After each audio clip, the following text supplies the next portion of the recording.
Hello, friends. I'm Santosh Bakaya from Jaipur, India. Happy to be once again part of Wednesday Night Poetry. Thanks a ton, Kai Kogan. When Kai Kogan messaged me, please send me a poem on the theme of love. I want to make our final weekly virtual Wednesday Night Poetry really global. Before putting the ocean back into the thimble, I was momentarily crestfallen.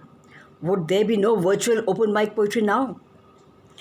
Well, let me tell you that I was delighted to be a small part of this vast ocean of poetry and love, and was very sad that the virtual open mic would be over now.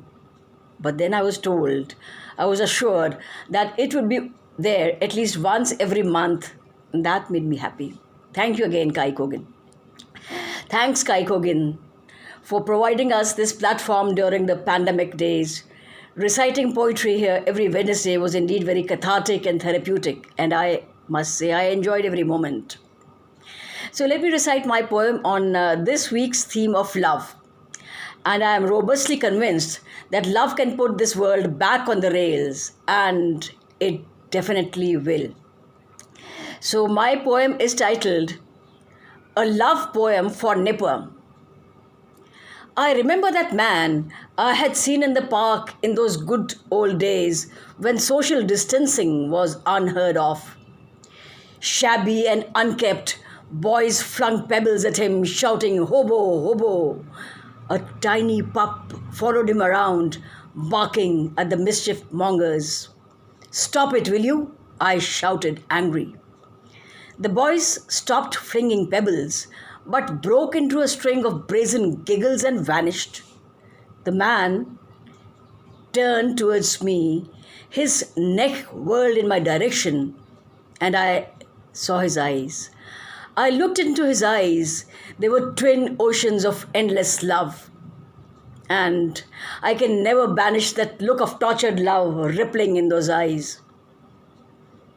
The pup dashed towards me, throwing himself at me and rolling at my feet in a gesture of loving gratitude. Memories came dashing towards me, rushing, gushing, brushing, and pricking me into remembrance of another pup of our childhood days. Nipper. Yes, he was called Nipper. Our 1-year-old canine pet.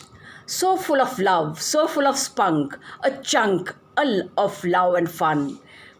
Alas, shot by a cruel neighbor, so proud of his gun. "This is not done, this is not done," we the kids screamed in anguish as we saw our wounded Nipper slithering towards Dad, who stood rooted to the spot, dumbfounded at this uncalled for cruelty. The beseeching look in his eyes still haunts me. It still haunts me as I see someone flaunting hate. The tormenting love trapped in those eyes slowly crept into my psyche. In dismal nights, it hurls questions at me. Why? Why have we made life an unending saga of hatred and rancor? Why? Why can't life be just a poem of love? Let love break down all barriers, all cruel carriers of hate. Let it rip all grotesque masks, filling all casks with love undiminished. Thank you so much, Kai Kogan. Thank you so much, Wednesday Night Poetry. Thank you, all of you. Thank you, friends, for listening to me. Stay safe.